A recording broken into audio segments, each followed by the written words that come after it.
오늘은 제목처럼 야고보를 변호하는 설교를 하고자 합니다. 그럴 수밖에 없는 이유는 2000년의 기독교 역사에 있어서 성경 66권 중에 야고보처럼 많은 누명을 쓰고 또 시련과 고난을 겪은 책이 없기 때문입니다. 독일의 신학자이자 종교개혁가인 마르틴 루터는 야고보서를 지푸라기 서신이라고 말하였습니다. 마르틴 루터는 이렇게 이야기합니다. 야고보서는 다른 책들, 즉 요한복음, 바울의 로마서, 갈라디아서, 에베소서, 베드로전서와 비교해 볼 때 의로운 지푸라기 서신에 지나지 않는다. 왜냐하면 야고보서는 아무런 복음적 성격도 지니고 있지 않기 때문이다. 마르틴 루터가 이렇게 평가절하한 이유는 야고보서가 바울 서신처럼 복음과 구원의 원리를 제대로 설명하고 선포하지 못하고 있다고 생각했기 때문입니다. 바울은 그의 서신서에서 사람이 의롭게 되는 것은 율법의 행위가 아니라 예수 그리스도를 믿음으로 말미암는다라고 이야기하였습니다. 즉 행위가 아니라 하나님의 은혜와 믿음으로만 구원을 받을 수 있다는 것입니다. 그런데 야고보는 행하지 않으면 구원을 받을 수 없다라고 이야기하니 바울을 반박하고 반대할 뿐만 아니라 결국에는 인간의 행위로 구원을 받는다는 행위 구원론을 주장한다는 것입니다. 그렇다면 정말로 야고보서는 비진리, 비복음의 복음의 진리를 부정하고 있는 것인가? 비진리를 이야기하고 있는 것인가? 그렇지 않다라는 것입니다. 바울 서신과 야고보서는 서로 대립하고 반박하는 책이 아니라 복음이라는 하나의 총체적인 진실을 다른 각도에서 이야기하고 있는 것에 불과합니다. 마치 바울은 코끼리의 앞모습을 보면서 그 모습이 이러이러하다라고 이야기하고 야고보는 코끼리의 옆모습을 보면서 코끼리의 모습은 이러이러하다라고 설명하는 것에 불과하다라는 것이죠. 비록 각자가 설명하는 그 모양은 다를지언정 그들이 가리키는 것은 결국에 같은 코끼리라는 것입니다. 그래서 오늘 설교는 이들이 가리키는 대상이 같은 코끼리, 즉 같은 복음이라는 것을 변호하고자 하는 것입니다. 바울 서신과 야고보서의 간격을 메우기 위해 가장 중요한 작업은 바울이 말하는 율법의 행위, 그 행위가 무엇인가를 바르게 정의하는 것입니다. 과연 바울이 말하는 율법의 행위는 우리가 일반적으로 생각하는 것처럼 율법을 100% 잘 실천하기 위해서 불철주야 노력하는 율법 실천주의자들의 열심을 이야기하는 것인가? 결론부터 말하면 그렇지 않다라는 것입니다. 바울은 율법에 대한 실천을 비판하거나 비난하지 않습니다. 오히려 바울은 그것을 강조하고 독려하고 있습니다. 율법을 실천하는 것, 율법의 행함이 얼마나 중요한지를 사도 바울이 그의 서신서에서 이야기하고 있다라는 것입니다. 로마서 13장 8절에서 10절은 이렇게 이야기합니다. 피차 사랑의 빛 외에는 아무에게든지 아무 빛도 지지 말라. 남을 사랑하는 자는 율법을 다 이루었느니라. 사랑은 이웃에게 악을 행하지 아니하나니 그러므로 사랑은 율법의 완성이니라. 사랑은 율법의 완성이니라. 이것이 무슨 말입니까? 우리의 삶 속에서 사랑을 행하고 실천하는 것이야말로 율법을 완성하는 가장 중요한 퍼즐이라는 것입니다. 또 바울은 이야기합니다. 우리가 성령으로 믿음을 따라 의의 소망을 기다리노니 그리스도 예수 안에서는 할례나 무할례나 효력이 없으되 사랑으로서 역사하는 믿음뿐이니라.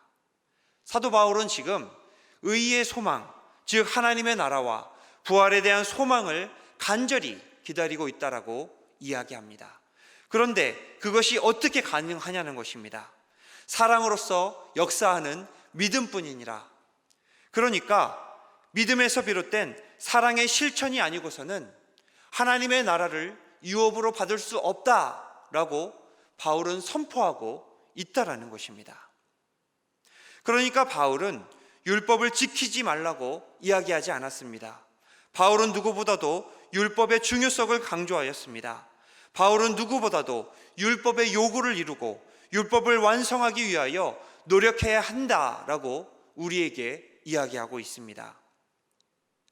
그렇다면 과연 바울이 말한 율법의 행위, 율법의 행위로 의롭다 하심을 받을 수 없다고 할 때에 바울이 말한 율법의 행위는 무엇이냐는 것입니다. 이것을 이해하기 위해서는 역사를 이어져 온 이스라엘 백성의 불신앙을 이해할 필요가 있습니다. 그 불신앙은 바로 위선적 신앙입니다. 위선적인 신앙이 무엇입니까? 겉과 속이 다른 신앙입니다.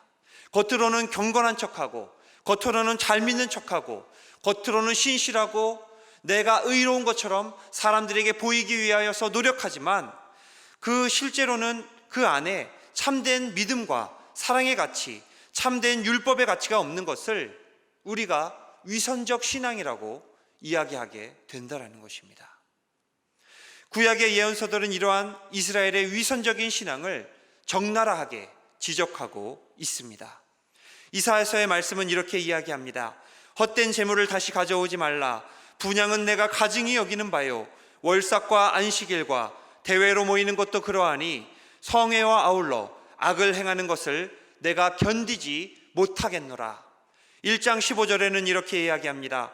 너희가 손을 펼 때에 내가 내 눈을 너희에게서 가리고 너희가 많이 기도할지라도 내가 듣지 아니하리니 이는 너희의 손에 피가 가득합니다. 너희의 손에 피가 가득합니다. 겉으로는 하나님께 정결한 예물을 드리고 정결한 제물을 드리고 성회와 절기와 안식일과 모든 것들을 잘 지켜나가고 또 하나님께 간절히 거룩하게 기도하는 것 같지만 뒤에서는 악을 행하고 그 손에 묻은 피가 가득하다라는 것입니다. 겉으로 보여지는 것과 그 안에서 행하는 내용이 전혀 다르다라는 것입니다.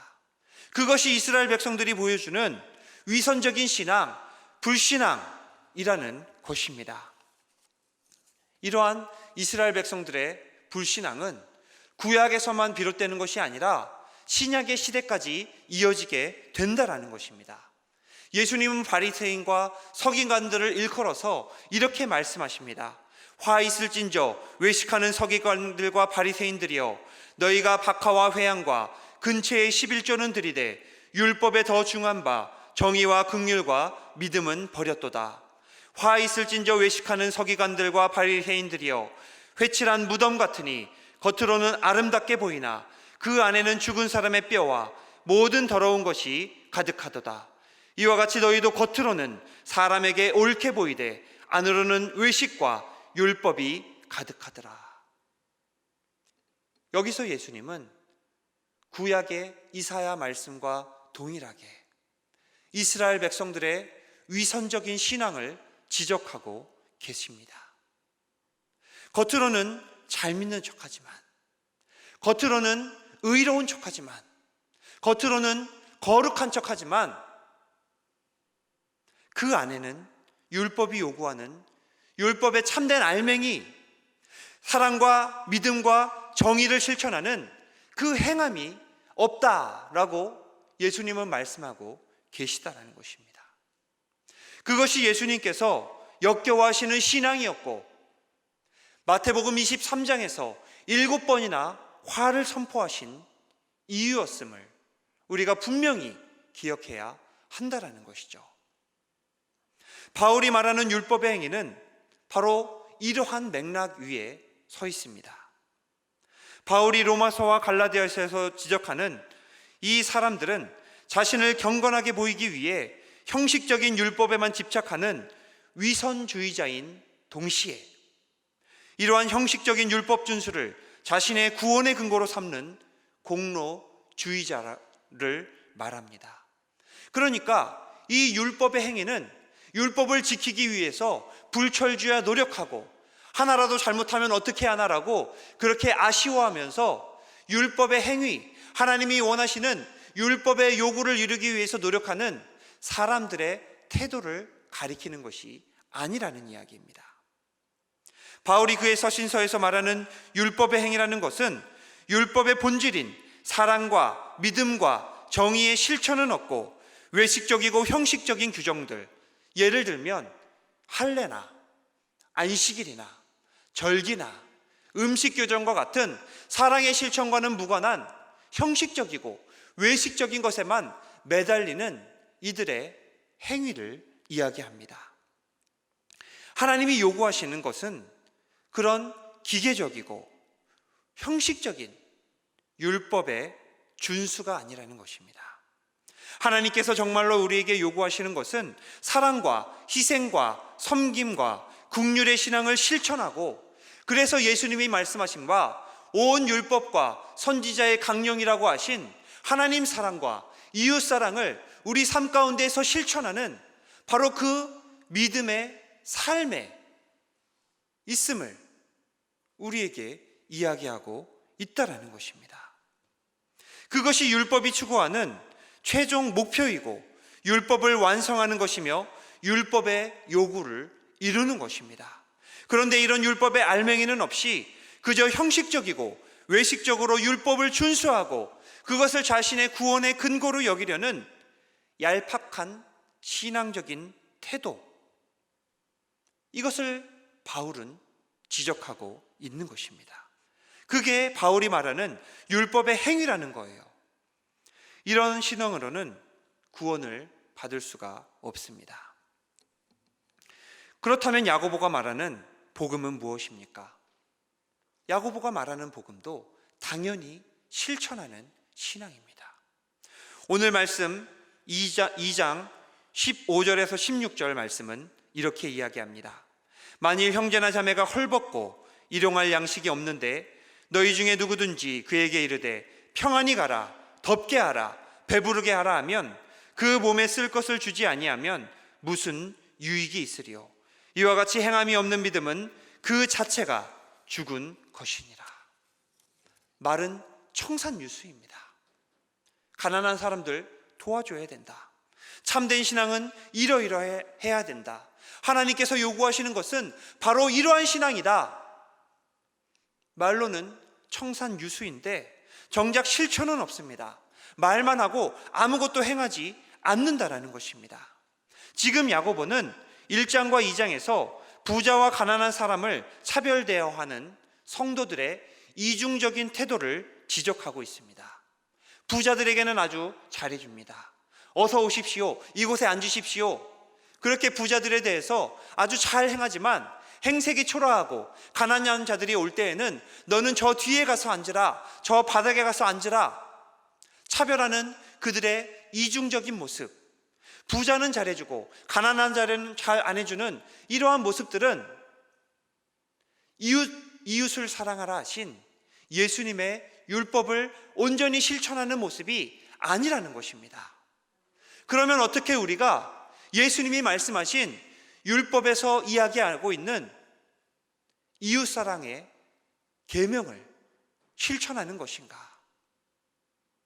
부자만 잘해주는 것이 아니라 가난한 자에게도 잘해주고, 또한 그들에게 말로만 잘해주는 것이 아니라 우리의 실천을 통해서, 우리의 발을 통해서, 우리의 손을 통해서, 우리의 움직임을 통해서 그들에게 사랑을 실천하는 것이 참된 율법의 요구를 이루는 길임을 오늘 야고보서는 우리에게 이야기하고 있다라는 것입니다. 행하고 실천하라는 것입니다. 만약에 그렇다면 바울 서신과 야고보서는 반대되고 상충되는 것이 아니라 지금 같은 복음을 전하고 있는 것입니다. 그저 그 복음을 전하는 대상이 달랐을 뿐이고 그들이 사용하는 용어의 쓰임새가 달랐을 뿐입니다. 사도 바울은 지금 율법적이고 형식적이고 외식적인 율법 준수에 집착하며 그것을 자신의 구원의 근거로 여기는 사람들에게 이야기하고 있는 것이고, 야고보는 말만 하고 실천하지는 않는 언행 불일치의 사람들에게 이야기하고 있는 것입니다. 대상이 다르니 당연히 복음의 모양도 달라질 수밖에 없다라는 것이죠. 또 바울은 행위를 형식적, 외식적 율법 준수라는 부정적 의미로 사용했을 뿐이고, 야고보는 행함을 사랑의 실천이라는 긍정적 의미로 사용했을 뿐입니다. 결국에는 같은 복음을 전하고 있는 것입니다. 만약 그렇다면 야고보와 바울이 이야기하고 있는 총체적 복음의 진실이란 무엇입니까? 우리가 진심으로 죄를 회개하고 예수 그리스도를 영접할 때에 우리는 성령으로 거듭나게 됩니다. 성령으로 거듭나면 성령님께서 우리 가운데 충만하게 임재하시고 우리의 삶을 다스리게 되신다라는 것입니다. 우리의 생각을 다스리시고 우리의 마음을 다스리시고 우리의 언어를 다스리시고 우리의 태도를 다스리시고 성령님께서 그렇게 하나하나 우리의 삶을 다스리시게 된다라는 것입니다. 그렇게 될 때에 성령님의 도우심과 인도하심을 우리가 받게 된다라는 것이죠. 사도 바울은 이야기합니다. 내가 그리스도와 함께 십자가에 못 박혔나니 그런즉 이제는 내가 사는 것이 아니요 오직 내 안에 그리스도께서 사시는 것이라.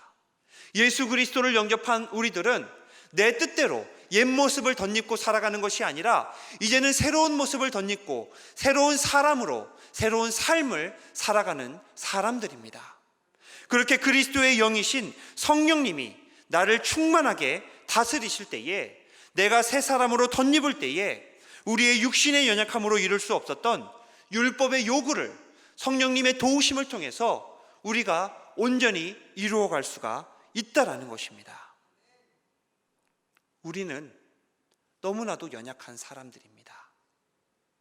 나의 의와 나의 의지와 나의 노력으로 사랑하려고 하지만, 품으려고 하지만, 희생하고 봉사하려고 하지만, 섬기고 내어주려고 하지만 우리의 육신의 연약함이 그것을 하지 못하도록 가로막고 있다라는 것입니다. 그게 우리의 원래의 죄, 원죄이고 또한 우리의 연약함입니다. 그러면 우리는 어떻게 의로운 삶을 살 수가 있냐는 것입니다. 열쇠는 성령님의 도우심에 있습니다. 성령님께서 우리 가운데 충만히 임재하시고 나의 말과 생각과 삶을 하나하나 다스리실 때에 그 예수 그리스도의 권능과 능력으로 능히 하나님께서 우리에게 요구하시는 율법의 의, 율법의 요구, 선하고 의로운 삶을 살아갈 수가 있다라는 것입니다. 율법의 요구를 이룬다는 것은 사랑을 행하고 믿음을 실천한다는 의미입니다. 우리의 삶 속에서 성령의 열매를 맺는다는 의미입니다. 이렇게 율법의 요구를 이루는 삶을 살아갈 때에 때때로 우리가 실수할 수도 있고 때때로는 우리가 낙심할 수도 있고 실족할 수도 있지만 결국에는 의로운 삶을 살아갈 수가 있는 것이고 궁극적으로 하나님께 의롭다 하심을 받을 수가 있는 것입니다. 그것이 바울과 야고보가 공통으로 인식한 복음의 총체적 진실입니다. 그러니까 행함과 진실을 빼놓고는 구원도 복음도 우리가 설명할 수가 없는 것입니다. 우리가 거저 구원을 받았다고 해서, 우리가 값없이 구원을 받았다고 해서 그것이 아무 실천이나 행함이 없어야 된다는 의미는 아니라는 것이죠. 우리는 믿음으로 말미암아 하나님의 은혜로 구원을 받습니다. 우리의 행함과 실천이 구원의 근거가 아니라 하나님의 은혜만이 우리의 구원의 근거입니다. 그러나 그것이 행함과 실천을 배제해도 된다는 것은 아닙니다. 하나님의 은혜는 우리를 구원하시고 우리를 하나님의 뜻대로 살게 하시는 성령님의 인도하시고 도우시는 역사에 있는 것이지, 아무런 행함과 실천도 없이 지적인 동의만으로 의롭다 하심을 받으려는 관념적인 구원이 아니기 때문입니다. 오늘날의 한국교회의 문제는 이 관념적인 구원을 강조한 나머지 실천하고 행동하는 신앙을 잃어버렸다는 것입니다. 그래서 신앙과 삶의 부조화, 말과 행함의 부조화가 발생하였습니다. 그것이 교회가 오늘날 세상으로부터 지탄을 받는 중요한 이유라는 것을 생각해 본다면 야고보서가 말하는 복음은 너무나도 시의적절하고 중요한 구원의 진리입니다. 바울의 복음과 야고보의 복음을 바르게 이해하고 거룩한 믿음의 삶을 살아가며 우리의 착한 행실로 하늘에 계신 아버지께 영광을 돌리게 하는 귀한 은혜가 모두에게 있으시기를 간절히 축원합니다. 함께 기도드리겠습니다. 사랑이 많으신 아버지 하나님, 때때로 우리가 하나님께서 우리에게 주신 복음을 오해하여 말만 하고 실천하지는 않았는지 우리의 삶을 돌이켜봅니다. 거울 앞에서 우리를 비추듯이 하나님의 말씀 앞에서 적나라하게 나 자신을 비추는 이 시간이 되게 하여 주시옵소서. 우리의 삶 가운데에서 복음의 빛을 드러내는 우리 모두가 되게 하옵소서. 예수님의 이름으로 기도하옵나이다. 아멘.